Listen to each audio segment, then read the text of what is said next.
What's up guys? Magandang mapagpalang araw sa ating lahat, no. Kain tayo guys. Ulam natin, no, pritong tilapia. Matching sausawan.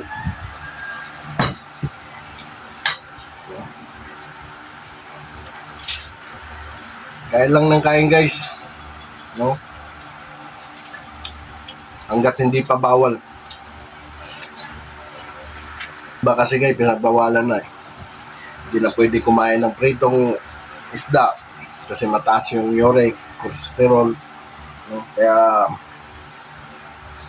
ang iba wala na, namimili na lang ng makakain, no?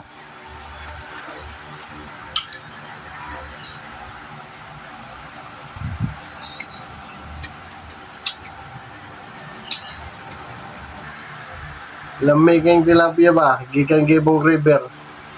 Salamat sa mga gwapo o gwapa na akong brother and sister na sugaan diha sa prosperidad. Salamat sa sakripisyo, pagpadayon para sa kalambuan. Salamat kayo.